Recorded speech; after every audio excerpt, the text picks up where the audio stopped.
and welcome to our fast, slow edition of ARG Presents. I'm your good buddy, your good pal, Amigo Aaron, joined by a man that, much like the C64, tends to be rendered in kind of browns and greens and boring beige. I give you the BRENT. That's not true. I wear very colorful clothing. When?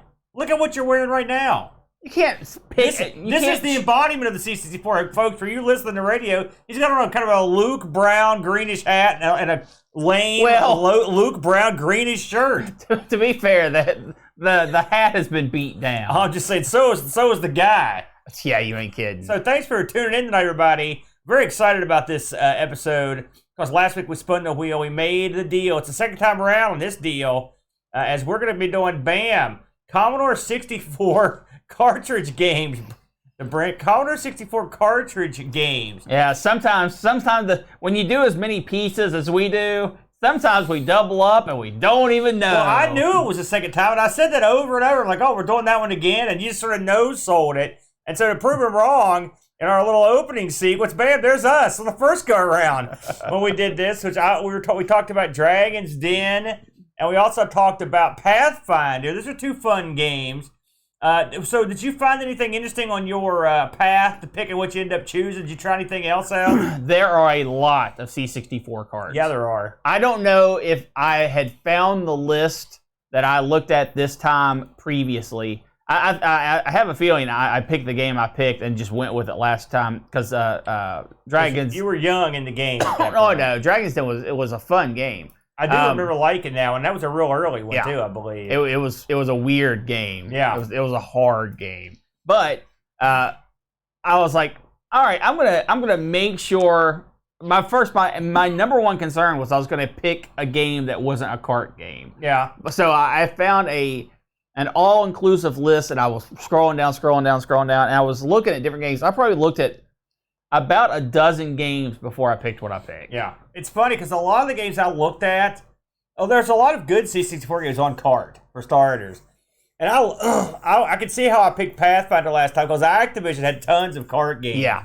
And a lot of them we'd already played, but like stuff like Hero and Pitfall 2, River Raid, I was like, oh yeah, I could play any of those. You know, and I'll almost pick Decathlon.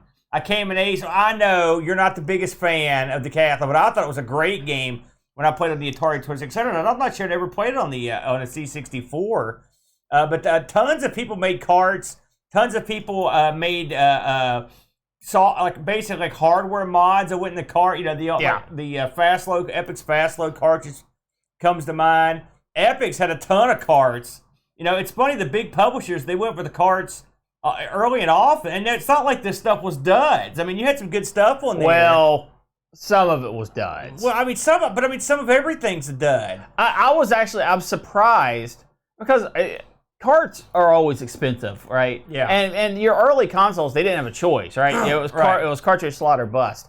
So in my mind, I thought, there's just not going to be a lot of carts because these manufacturers aren't going to want to pay the extra expense when loading off cassette or loading off disc was an option. Right. But the more I thought about it, right, especially for C64, disc is an option if they have a disc drive. Tape drive is an option if you hate your consumer. Yeah. What is the one thing? No, it's not. That was the only option for some stuff. But I know. But what was the only option that everyone had access to equally? Right? Cartridges. Right. Yeah. So from that perspective, I was like, okay, that kind of makes more sense to me now. You know, it's funny that we talked this on the show because we grew up with a cartridge machine, which is the TRS-80 color computer, Coco 2.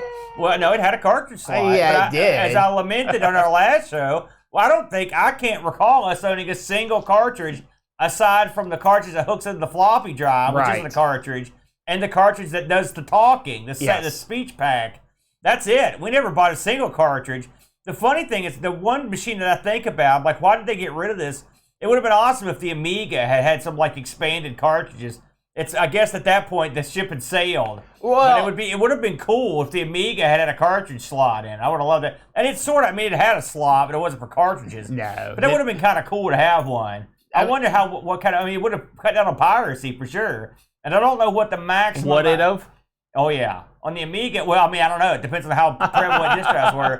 But I mean, it would have. I mean, I don't know what size cartridges we're getting to at that point. You know, because the Amiga, the floppy disk held quite a bit. I think it's 1.8 megabytes of or 1.7 megabytes of information, and most of these cartridges were significantly smaller. Yeah, they're not packing. And I don't know if it was even financially feasible to run one, you know, to have one that size. But it would have been neat to have had one. That's one thing the C64 has that I always thought was cool.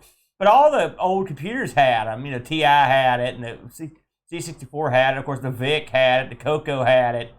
Well, and much like for the C64, yeah, was it actually referred to as the cartridge slot, or was it just the expansion slot that eventually ended up being a cartridge slot?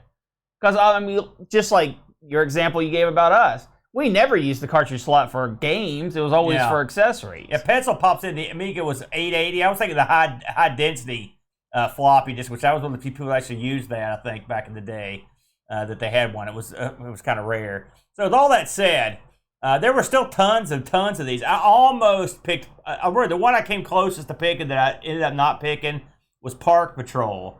Because I've been wanting to cover that game. The only reason I didn't pick it was because I'd seen Flack covered a couple months ago. And it's pretty fresh. I was like, I don't want to rip off his gimmick. I'm going to try something a little bit different. And I don't know what your inspiration was. I guess we'll get to it when the time comes. So you know what I do?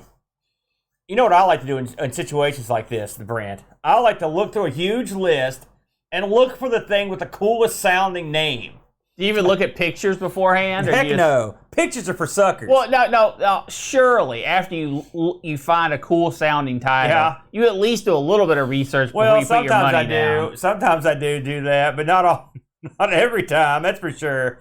So I'm gonna guess wish if you did it this time. I will say this time I did have a quick look before I picked it. I knew I didn't want to I didn't want you to harsh me down with your whinery. Just out of curiosity, when you looked, did you have your eyes closed? Hey, take off. Don't rag on my game, because the game I picked I thought was pretty cool. And that game has a cool name too, and it's called BAM! Crisis Mountain. Coming down the mountain. Remember that song? Anyway, Crisis Mountain, y'all. Now, I'd never heard of this. I hadn't either. This one released in February of '84, the Brent. Now, this one came out on multiple systems. Did you know that? Yes. A crap ton of them. It's an Apple II release in '82. Which, I believe that was the original. I did play it on Apple II, by the way. Okay, we'll talk about that, because I didn't play it. It had an Atari 8-bit release on '83, and then in '84, you got the C64, the FM7, and the PC-88. Those two systems, Japanese specials. This was a game published by Creative Software Inc. and created by a guy named David Schroeder. David Schroeder actually has a one big claim to fame here. This is the guy that created a very famous and popular game called Dino Eggs. He also did sort of a remix of Dino Eggs out a couple years ago called Dino Eggs Rebirth. Wait, Dino Eggs from the arcade? No, home version. Okay. Dino Eggs. And then he also did Short Circuit, but I'm not going to hold that against him because I hated that movie. The conversion on the C64 was handled by Lloyd Allman Jr. He had also had a go at Space Ranger, the Third Courier on the Amiga. He also did Pit Stop 2, and he did a Mac game, Spirit of Excalibur. It's a pretty cool name. This game came out during the, I don't know, I'm not going to say earliest days, but it was fairly early in the game, '84. And that's not that early. That's pretty early. When do you think the C64 came out? I thought it was '82. It was somewhere in that ballpark, but I mean, you're talking less than 2 years. Okay. That's early. All right. Listen, you're being too picky with the early. Early, I think 8 months. Now, so when I saw this game's setup, I thought, hey, wait a minute, I got something here. Because you know me, I like a game where you jump around and dodge stuff and whatnot. Uh-huh. And the premise of this game is, I mean, listen, it's pretty awesome. It is. It is. So here, the way it goes down, according to the documentation, there have been some terrorists, right, who had their, this is so good, they had their base in this volcano, okay? They're terrorists, right? Who knows which group and who knows where? but you know how terrorists are. They don't have a lot of forethought. So they put all their crap in this volcano. Well, guess what happens? All right, the volcano becomes active. All right, so the terrorists are like, screw this, we're out of here, and they leave all their terroristic crap behind. Right, and so including bombs. Oh, yeah, no, that's not the standout thing that they left behind. They leave a lot of stuff behind, but they leave bombs behind. What do you think the standout thing they left behind?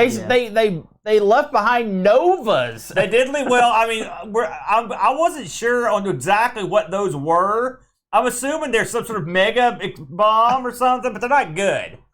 And so your job is to go down into this dark, dank, volcanic pit and to retrieve all the crap they left behind. All right, simple. All right, it's not that bad until you get down here. And then you realize this isn't like a proper cave. This is a real type cave where there's lots of kneeling and crap rolling around. The controls on this are interesting. It's basically a multi-screen game, but it's one screen at a time, sort of like a Donkey Kong. You finish one screen. Yeah, it's a single screen game. And you play the hero that's going down to get all this stuff that the terrorists left behind. Now, inside the cave, you could run around in most places, but there are places where you have to crawl on hands and knees. And you have to go and retrieve all the stuff they left. They left a whole bunch of stuff. The most important things they left behind, though, were these Nova, I don't know what you would call it. They're basically shapes. We'll just call them shapes. And they also left, they for whatever reason, the terrorists buried these active bombs. I'm not sure about what happened there. Well, yeah, so people couldn't come back through. Right, why did they turn them on? Because they were leaving. Here's my question: if the terrorists put a bunch of active bombs in this volcano, why are you bothering? Well, what's the point? Is it going to shoot the volcanic ash sideways? Or something? I think the rationale is if the bombs blow up, it's going to activate the volcano. Listen, this is like if me and you had a terrorist act. Like, we would just be like, well, let's bury him. Screw it. We don't know what we're doing. So, as you run through this maze, or this platforming area, your guy has to dodge falling rocks, because guess what? It's a volcano, right? Also, you've got to dodge lava pits, because guess what? It's a volcano. The inside of the caverns are often angled. So, like, you get the old Indiana Jones special. Boulders are rolling downhill. They're shooting. Also, boulders will shoot up out of the lava, and then they'll get to the top, and they start rolling down. So you've got to continuously avoid all these rocks. Now, thankfully, this isn't like one hit and you're dead game, because it would not be a very fun game if it did that. So your guy can take 3 hits before he gets killed. Yeah, he's pretty technically tough. That's true. Now, let's pretend you're the hero. Okay. I'm going home. You're running around. All of a sudden, a boulder comes up and hits you square in the face. Okay. Now, you're not dead, but it's going to affect you adversely. Well, this game is very realistic, because when you get hit, your guy is mauled, and he moves like at a snail's pace. When it first happened, I thought the emulation had screwed up. I was like, what's going on here? No. That's built into the game. It's realism. Well, the first hit's not so bad. You just it's not great. You can't walk as quickly. You walk at crawl speed, basically, and you crawl at dead man speed. Yeah, you walk about half your normal speed. Yes. So your second hit. Are you going to go through all the stages? No, go ahead. You're on fire. The second hit you take, you stumble. Like after a jump or something. By the way, how did you feel about that? Oh, I'll get into that when I give my review. Yeah. So you stumble. Like you'll just be walking and then you'll go to a crouch animation. Right. The third hit, you can't get up. Well, okay, your first state is you move around like normal. You can get up, but it's hard. You basically can't get up. It's tough. You walk about 2 inches and then you go back to your crawl animation. And in your crawl animation, you barely move. So go right ahead. I love that. And I've got a little side story here. I was helping a dipstick move last weekend, last Sunday. Not me. And I jumped up on the back of the moving truck like a hero. You know how they got those bars on the back that you grab? And I grabbed the bar, but it was wet, right? and both my crappy old 2-year-old shoes that have no tread slid off the side of the back of the truck, and it mauled my legs. Yep. Big, huge bruises. I've got huge, it took a big chunk out of me. I couldn't even hardly walk. I've been mauled, okay? So I knew what this, when I was playing, the whole week I was playing this, and when this guy took a hit, I felt this pain. It was like role-playing for me to play this guy. Because you would get mauled if that happens. I don't have a problem with that. Well, it does slow you down, though. So when you're playing this, the Commodore 64 joystick, move left and right, and if you hit up or diagonal up, you'll jump. And then if you hit down, you'll crawl. And if you hit the button while you're down, there are certain areas that have timers under them. Yeah, the bombs. And well, I mean, you gotta spell it out. It's like a little box with a number in it and a bar above it.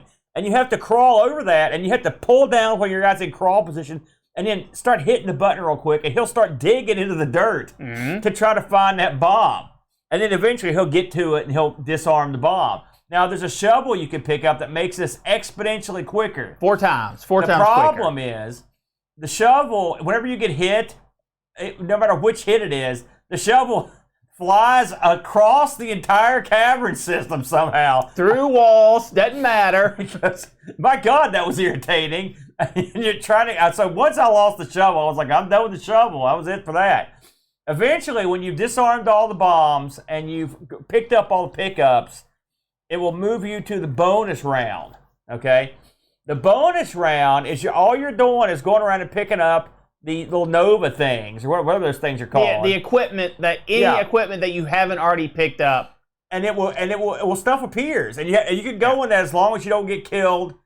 And then eventually, once you get killed, you move to the second stage. The second stage is a similar setup, but it's a whole different map from the first stage. There's 2 complete levels in this that are completely different, including a tilted crawl, or like a slide almost, and a couple big long lava shafts. I have to say, the game I thought it was a pretty attractive game. It reminded me of the BRENT of a Coco game in some ways. It sort of had the same kind of color set up and the look of a Coco. It's sort of like a Downland or something. Yeah, no, I'll agree with that.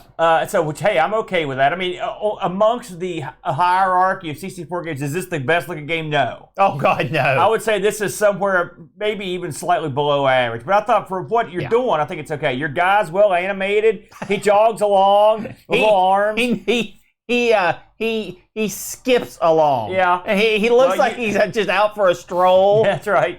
That's right. This game has an elaborate scoring system. If you get I looked at the manual, and it goes into a lot of the scoring. So it's a high score affair for sure. But I enjoyed it with a few caveats, which I'll get into before I'm sure you have a long list of caveats. My first issue was the boulders themselves. You can get screwed real quick by being very unlucky. Like, sometimes, like, when you're crawling, you're defenseless, all right? And so, if 3 boulders happen to roll through the hole, you're boned. Yeah. There's nothing you can do. You can just crawl faster.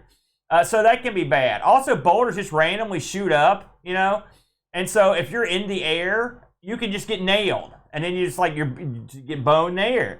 It's easy to take a hit in this. I will say, I thought the jumping and the control I thought they were adequate. I didn't have that much trouble. I mean, don't get me wrong. Did I miss some jumps? Yes. But I mean, is this like Manic Miner levels of super pinpoint accuracy? No, I didn't think so. Once I played this for a while, I started to really enjoy it. But it is, I don't want to say it's super cheap, but there is some cheapness there. There's no doubt about it. And a lot of the cheapness is just basically unluckiness, I guess, for the most part. The shovel aspect of it, I mean, it's okay. The fact that you don't have to have the shovel makes me not hate that as much as I could. Right. I could have really hated it, but I didn't because that could have been a much bigger pain in the butt. So a little bit about the guy that wrote this, David Schroeder. He said that he was inspired to write video games after playing Donkey Kong, and he said that Crisis Mountain started out as a minimalistic version of that game in Apple Basic. So get this. he chose Apple because he didn't own any computer, and it was the one they had at the nearest lab and community center. There you go. So that's how he ended up figuring out what to play with it on. There's also a bat that will appear in this, Bertram the Bat. Did you come across Bertram the Bat? No, I did not. I think they're at least like 4 or 5 levels in. Bertram is quite intelligent, and he seems intelligent. He'll come and get you if he catches eye of you. And Bertram the Bat got a lot of attention in the reviews I read. They thought he was very impressive, that the AI where they used the Bertram the Bat was quite impressive. I didn't see Bertram all that much until I cheated a lot, and then I got to see him quite a bit more. Overall, though, a game like this reminds me a lot of Downland on the Coco, which is a game I like.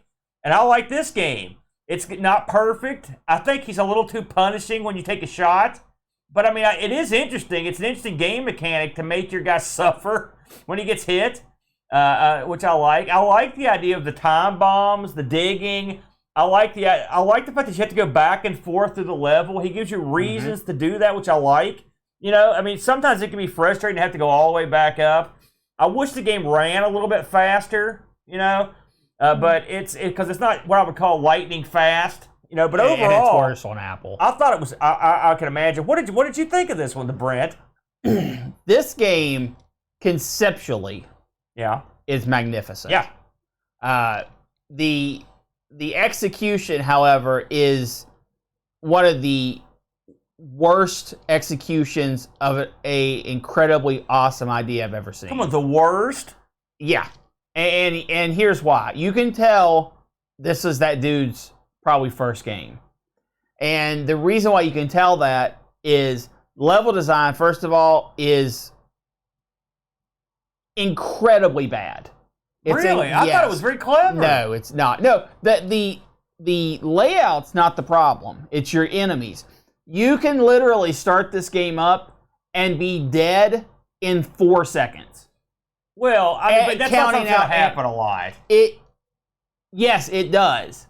Because I'm not sure if the rooms aren't procedurally generated for sure. No, they're set. But if you get layout 1 or layout 2 is which one you start with. You always start with the same one and always went to the second one every time. Layout 1 has 2 variations. It has 2 variations of where you start and where the bombs start. And the bombs do change. Yes. and depending on where the bombs start is where you start. And if you have the variation on the very first board where you start in the upper right-hand corner, you can have the boulders drop out of the upper right-hand corner and kill you instantaneously. Because it doesn't happen every time, but if 3 things drop out, you die, and you literally can't do anything about it. I never had it happen one time. I had it happen twice. So, bad thing number 1. Okay, you should never be in a position for that. The other problem this game has is it's difficult. Fine, I don't care if it's a difficult game. It is a cheap game. It is an absolutely cheap game. You can't predict where the boulders are coming out. They don't come out in any sort of pattern. It's random. And there are multiple spawn locations for the boulders to come out of. It can come out of lava. It can drop from the top of the screen. It can drop from the side of the screen. And you have to cross all of these areas to accomplish your goal. So if you are just trying to jump over a lava pit and 2 things pop out of it, first of all, there's no invincibility frames, so you take both hits. Yeah. And once you get to or 3 sometimes. And once you get to a crawling status, the game's over. Just let yourself die. You're never going to accomplish anything. The shovel is a cool concept. I don't even mind that when you get hit, the shovel gets knocked out of your hands. Yeah. I don't have a problem with that. I wish there was some way to either use the shovel to hit the boulders or use the shovel as some form of attack, because it gives more value to the shovel. If you can hit the button fast enough, the shovel, I mean, the shovel is a nice thing to have. It's a luxury. But it's not a necessity. But I mean, thank God they didn't make it a necessity. That would have ruined the game. Yeah, I agree with that. There are a lot of jumps that are right on the cusps of being pixel perfect. Yeah, they're not quite there. And the C64 has big pixels, so that's not a huge problem unless you are being pressured by all the boulders and you're forced to make a jump you don't want to make. That's when it gets, the jumps are a little too precise. Did you ever get to the point, you know what this reminded me of? I meant to mention this, and I want to ask you while you're in the middle of your thing. Did you ever get to the point, there were parts when it was at its best, okay, when you're in a spot and boulders are coming down, you know what it reminded me of was Pickaxe Pete. Because you'd have boulders ricocheting back and forth in a corner. Right. On this screen, especially that we're watching on the second screen, and I got that feeling. It was a fun feeling. Like, okay, you got to anticipate which way the boulders are coming. So there were a couple moments in terms of the boulder jump. I got that Pickaxe Pete rush from the Odyssey 2, which is one of our favorite Odyssey 2 games. Did you get that at all? Yes. Yeah. There are times when this game shines. Unfortunately, there really are. It's not nearly enough. The items that you can collect outside of the shovel are just shapes. Yeah. I mean, they've got them spelled out in the instructions. Right, but I mean, they put zero effort. They're animated shapes, like as a square that gets bigger and smaller. But there's literally a line that just kind of spins around. But that's all you need. No, it's not. That was plenty fine. I mean, that's way down the list. But the shovel looks like a shovel. The shovel looks like a shovel. Your guy kind of looks goofy, but I don't mind it. That's okay. He's not the best. His walk definitely has personality. It does. He confidently, he walks like Vince McMahon. Like as Vince is coming down the aisle. He's high stepping, arms swinging. But here, in my opinion, is the absolute nail in the coffin for this game. Yeah. When you die, it takes so long to get back into the action because it has this little, you turn into an angel and fly to the top of the screen. Yeah. And if you're at the top of the screen, the flight is pretty short. But if you're at the bottom of the screen, it can take 10, 12 seconds for your guy to fly from the bottom of the screen to the top. But that's the nail in the coffin, that little thing. That's not a little thing. For a game that is this frustrating and is this cheap, the only way they can get through that sort of gameplay being that frustrating and cheap, and you're getting killed not because of what you did, but because you just had bad luck, you have to be able to get in and out of that game in an instant. Well, you get effectively 4 men per guy. You got hit points. No. It's not like you're dying instantly. What if they'd allow you to skip that animation? Would that have made you happier if you could just hit the button? That would help a lot. Because the animation's cute the first couple times. I'll grant you that. But I have a lot of games are like that. You need to pull up Discord, by the way. I believe we have reviews on this. I think you're being while I finish up. Oh, okay. This game could have been something special. I think if the developer, the programmer, if this was their 4th or 5th game, I think this game would have been spectacular.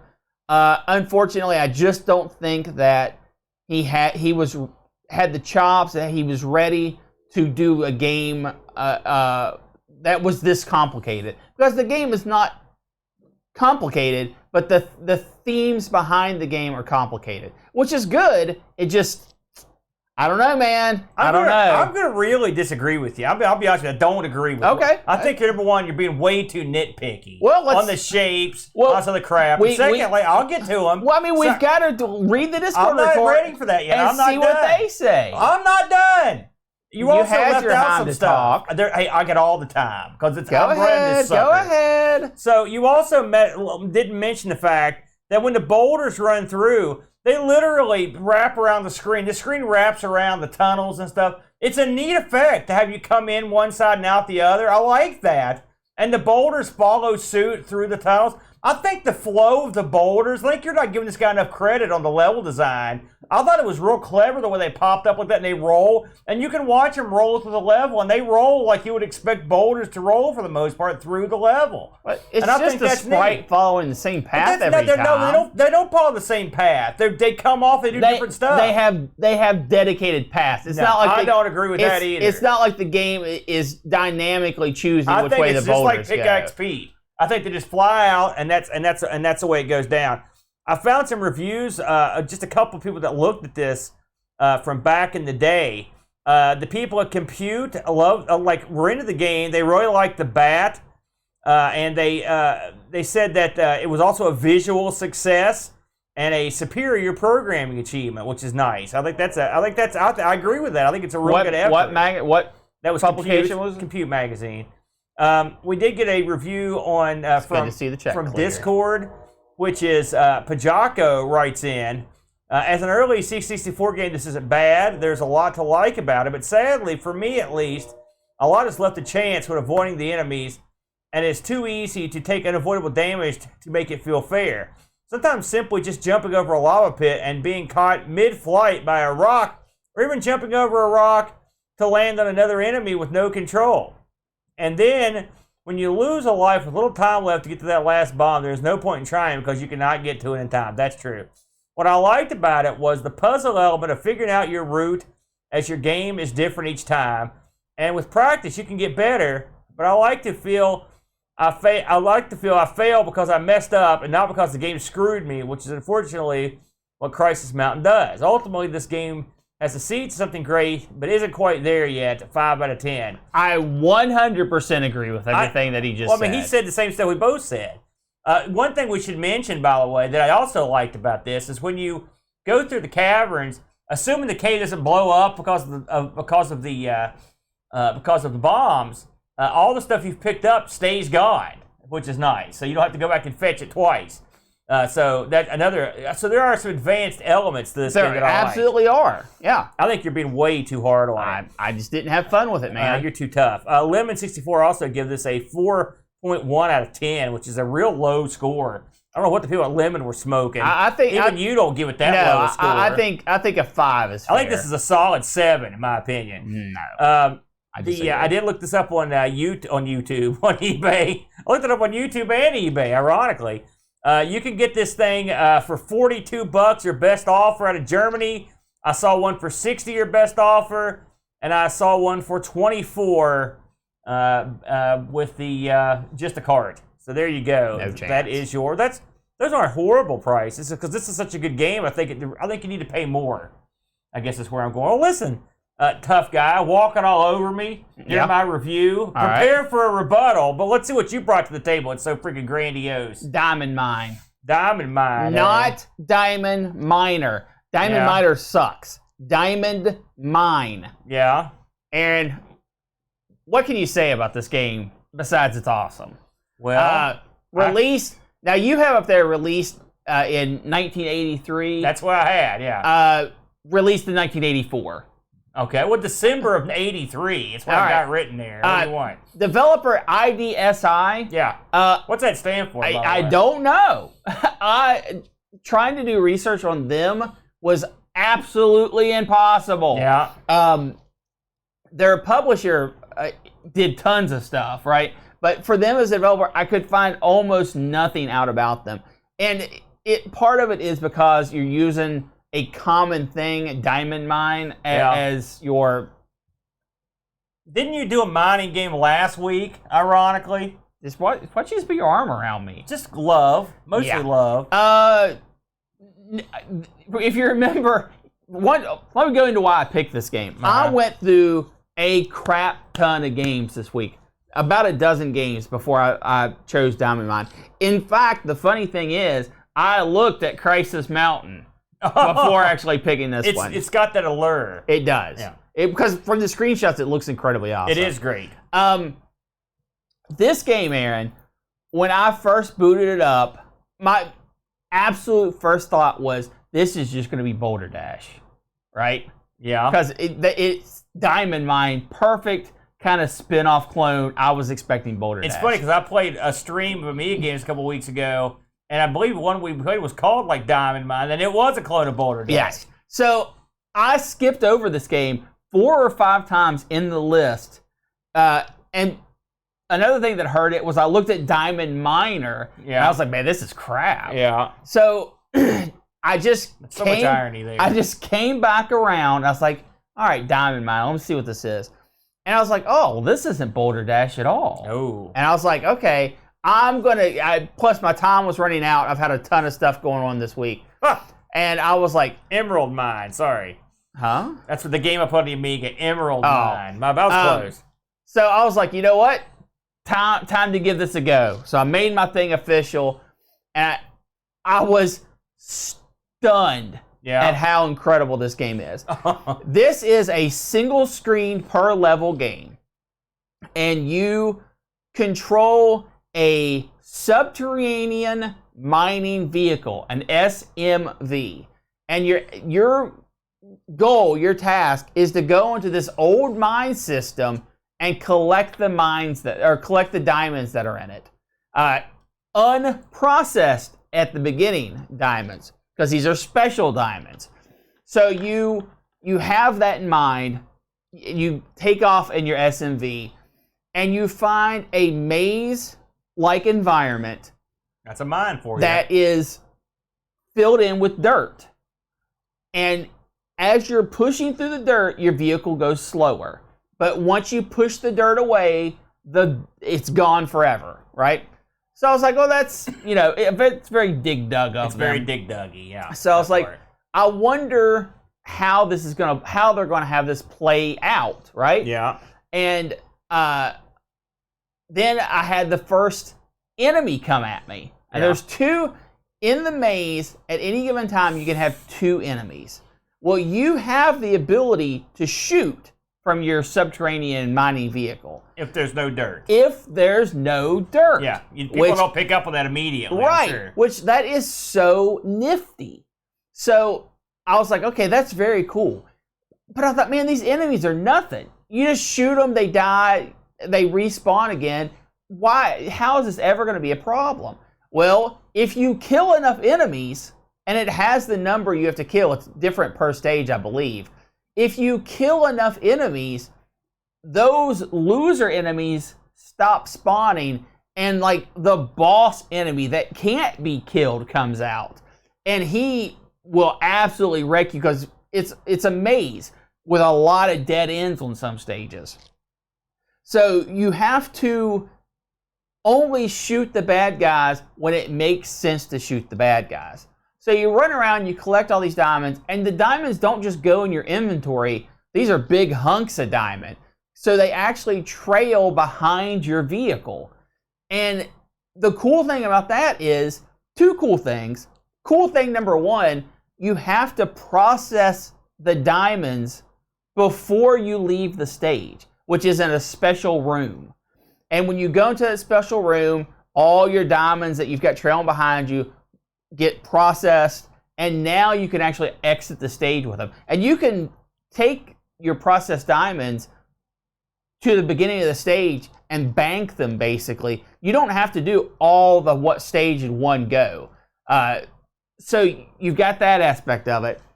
Plus, if the enemy doesn't care about you, I mean, it does, but what the enemy really wants to do is stop you from taking their diamonds. So if an enemy gets close enough to you to touch your diamonds, it takes it, it steals it, and you can't get it back. Those diamonds are completely lost. That ability to score is gone. And it tells you. Yes, it keeps a running total of how many diamonds you've lost overall in your game throughout all your stages. And why does it do that? Because this is a 20-stage game. And if you lose more than 5 diamonds per 5 stages, you don't get a password. You have to do better for it to reward you with a password so you can start at a later level. And the way the levels are set up is you have levels 1 through 5 that you can do in any order. And then after you do all those 5 levels, you can do 6 through 10 in any level, or in any order. It is so nice. It is so nice to have the variety of which things you start on. You might be really confident in one level, play it. If you lose too many diamonds, you're like, screw this, I'm just going to restart. So much awesomeness. The other thing about the process room, Aaron, that I don't think a lot of people understand, although you can only go in the diamond processing room in one direction, you can actually leave through 2 directions. Either the way you came in, or straight down.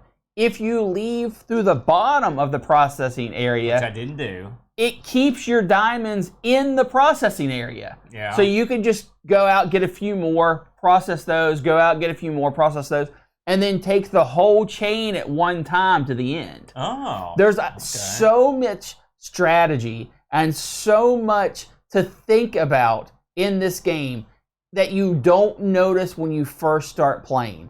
And then here's the absolute kicker. 2 players simultaneous. And you can either do it competitively or cooperatively. And if you do it competitively, your shots hurt the other guy.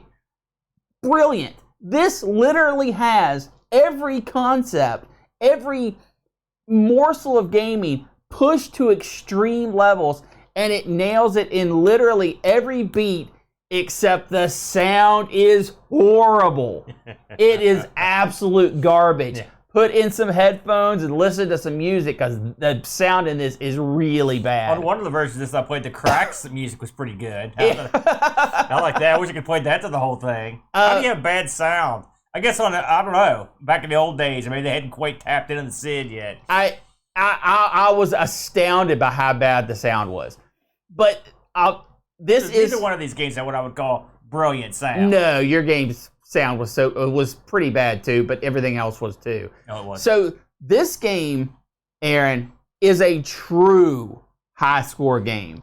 There are X amount of points you can get per stage.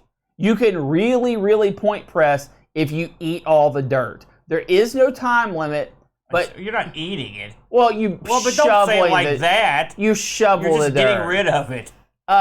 As the game progresses more, there are more complex aspects. For example, you can pick up a key. And there are certain mines that have basically Pac-Man style, go in one tunnel, come out another tunnel. Yeah, and it takes a second too, which is kind of neat. And in the later levels, those are locked in the beginning. So you have to get the key to unlock it.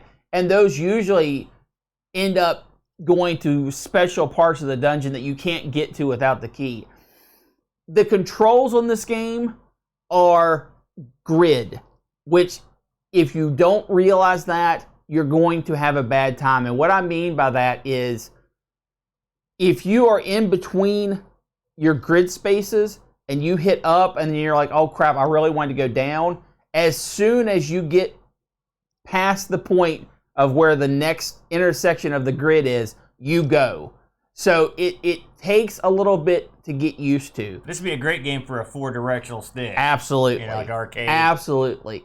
The enemies in this are smart enough. They're aggressive enough that you want to avoid them. It's not necessarily hard to avoid them, but it is astronomically hard to avoid having your diamonds stolen.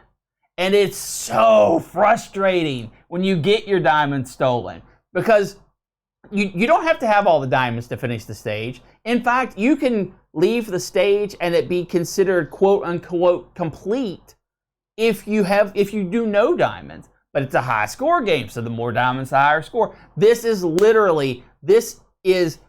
so freaking good. Aaron, what did you think about this? Well, I have to say, when you picked this one, I thought, okay, I mean, you're right. When you think of a generic term like diamond mine, yes, I was like, I don't know about this one. And then you look at it, it doesn't look anywhere as impressive as the one I played. No, graphically, it's just it almost looks like something like what's an old game, Lock and Chase or something, or Ladybug or something. It doesn't do anything special with the graphics, but you never go like, what's that? You know exactly what everything is. The key, what made this game? Listen, you're a piece of crap, but your game is pretty good. Yeah. I'm not gonna lie.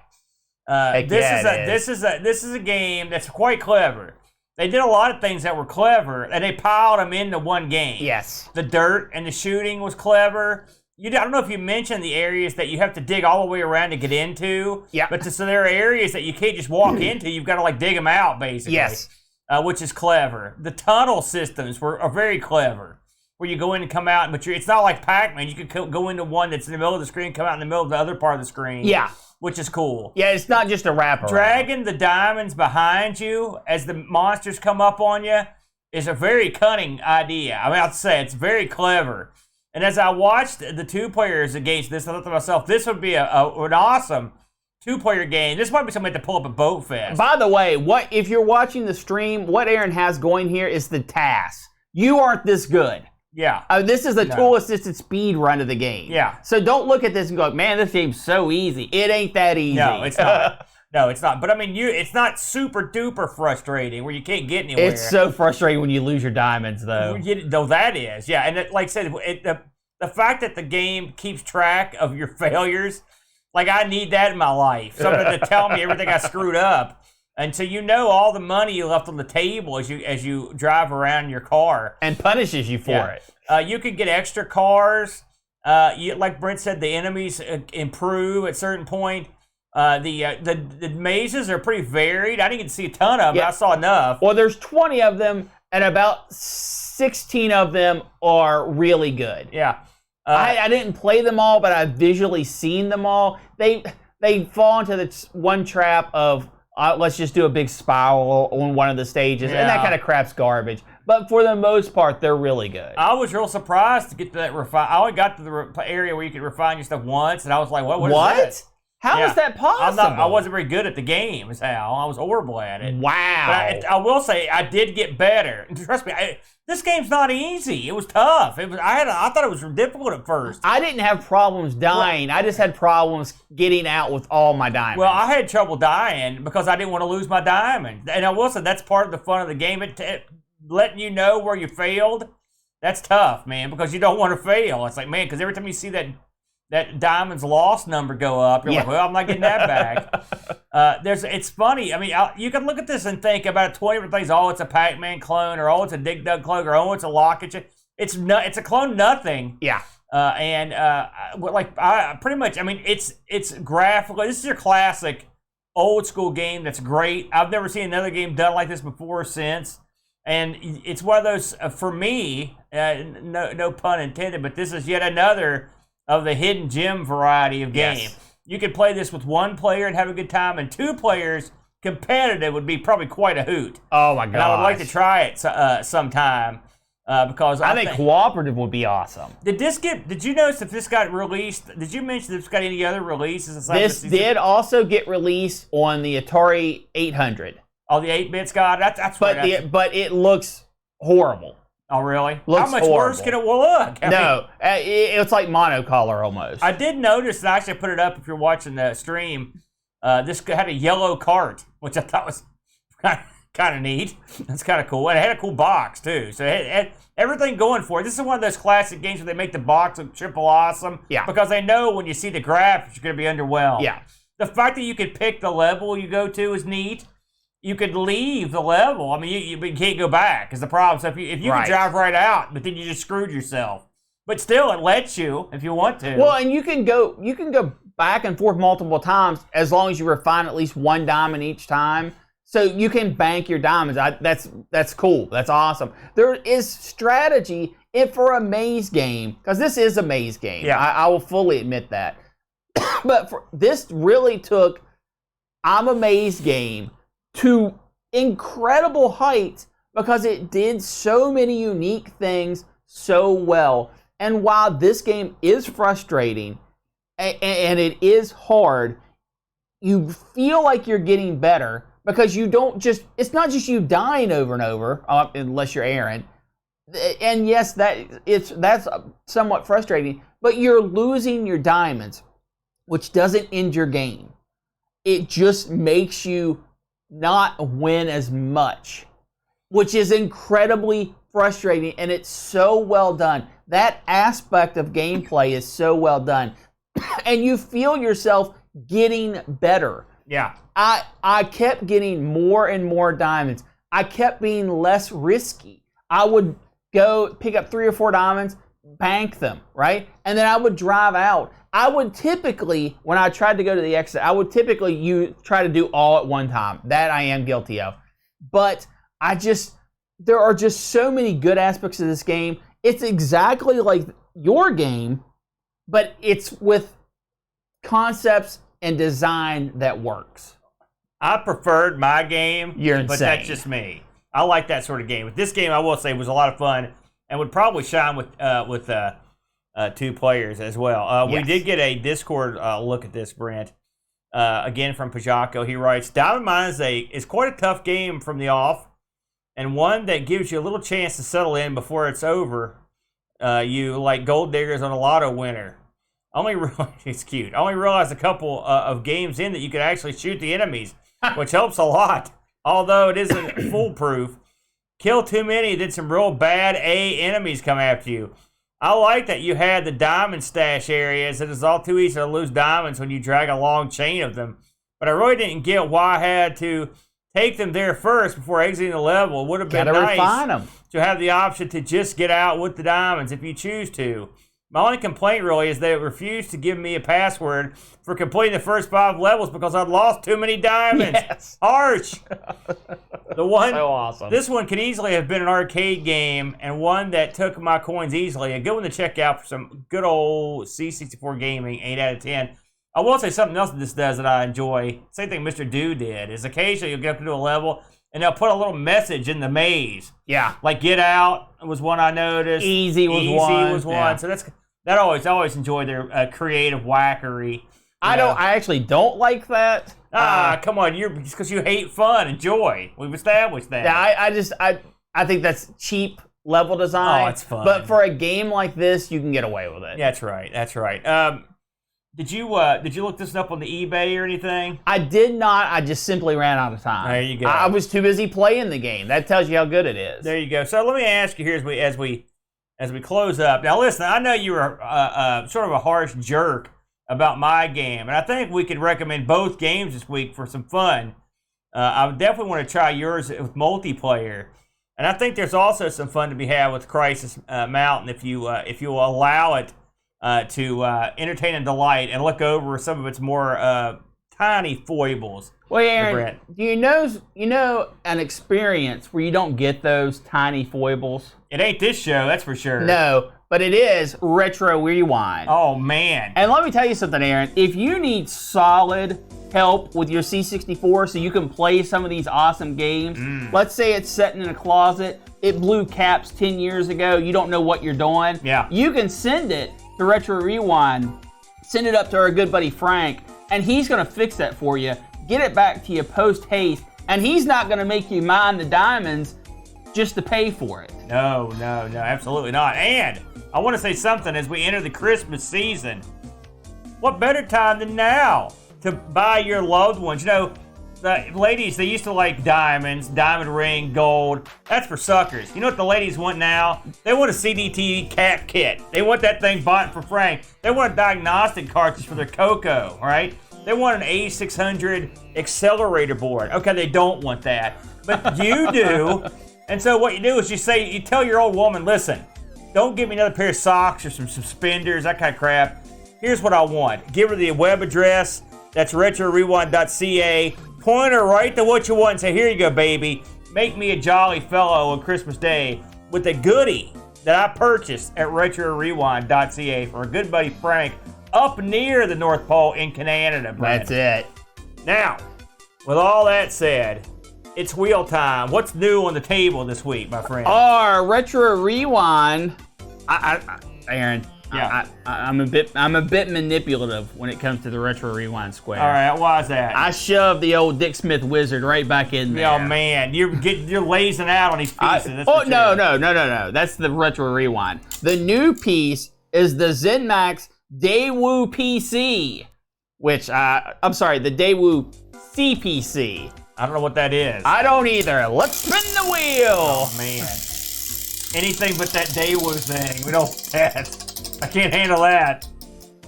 And the winner is. Oh, Aaron. Please, not the Daewoo. We have from Andy Craig, Keeping the Faith, religious games. Religious games. Yes. How seasonal. Yes. It's happened again. I love it, Brent. So that means next week we will be playing religious games. That's right. That's what the piece said. Do you want to put any there's no restrictions on this? No. Okay, great. Well, sometimes you like to just arbitrarily make new rules. All right, fine. No games from the FM Towns Marty. Okay. Hey, listen, I'm all for that. Hey, listen, everybody, thanks for tuning in. Just a couple hottie hoes. We want to thank everybody that joined us. You know, it's been only just a little over a week since the Thanks for Giving Marathon. We haven't talked to anybody since that. Literally, we've crawled into a cave. Yeah, we were mining some diamonds. Trust me, that was the best part of that weekend for both of us, I assure you, because it went south in a hurry after that. You ain't kidding. But we'd like to thank everybody for, that ended up being one of the top, I think it's the second or third biggest event of the year on the channel. So it was like real big deal, right behind Amigathon, Boat Fest. Thanks for Giving Marathon. So thank you for lighting it up for us. We appreciate that. For your entertainment, there are 2 versions available to watch right now. If you go to the Amigos Retro Gaming channel, there's a 2-hour super cut. That I cut out all the garbage, all the games that sucked, all the parts of us screwing with the controllers. That's all gone. It's just a super cut of gaming. It's a rich, thick, chocolatey donut of game. But if you're the kind of guy that wants to put something on the background for like 7 hours, I put the full run up on the Amigo Stream Team area for your perusal. I thought you were going to recommend Lord of the Rings. You know, it's funny because I haven't fully posted last year's Thanks for Giving, but this one got far more views than last year. I don't know what we did. What did we do wrong last year? I don't know what happened. Well, you kind of suck. So I may put that up in the near future. Listen, a couple quick items. I don't have the dates set in front of me, but we are because of Boat Fest's June date, we have decided to move Amigathon to its new permanent home in February. I believe it's February 7th. I can tell you right now, Aaron, it is February 18th from 8 a.m. to 8 p.m. EST. There you go. February 18th, the new home for Amigathon. I think that's a wise move because last year we had them doubled up on us right there. And Boat Fest is on. I believe there's a date. I know if you look around, you can find on the Discord, you can find a video of him exploring the new venue this year, which is going to be off the charts. I guarantee you, this is going to be bigger and better than last year's. You are definitely going to have more food options. They're going to be more of everything because this place is a lot bigger than the old place. It's quite a bit larger, actually, like almost probably double the size. So that'll help. So we'll get more information on you as those things draw closer. I'm just going to give you the heads up right now.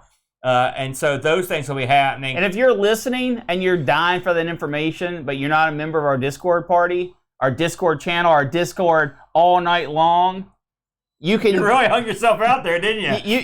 You can come to our Patreon page, sign up to become a Patreon, and you will automatically be whisked away to the Discord channel. I just love that. So, yes, we got a good year of fun coming up, including, of course, the Amigos Christmas and end of the year specials coming up in the month of December. That's all we got, Brent, until next week. Whoa, one more thing. Oh, I'm sorry, please.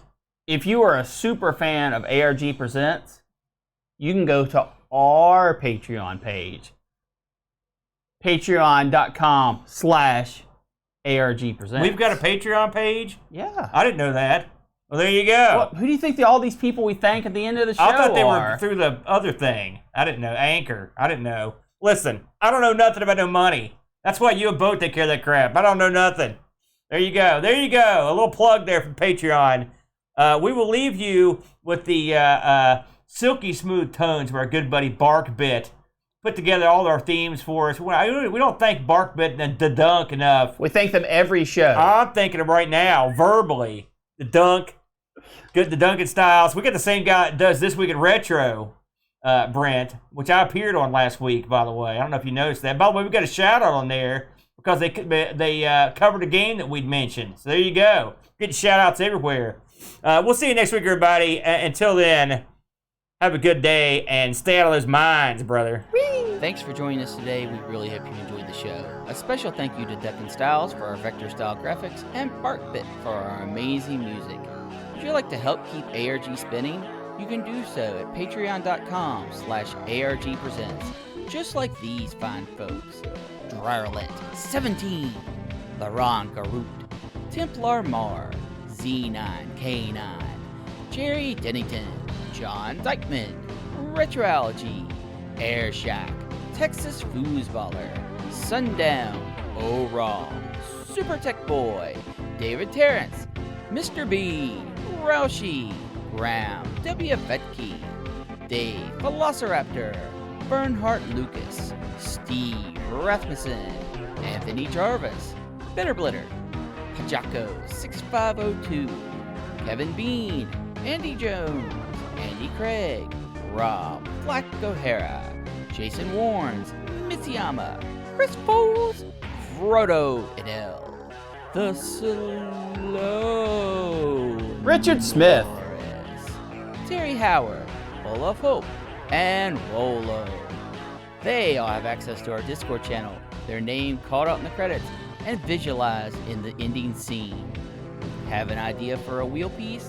You can send it to us at argpresents@mail.com.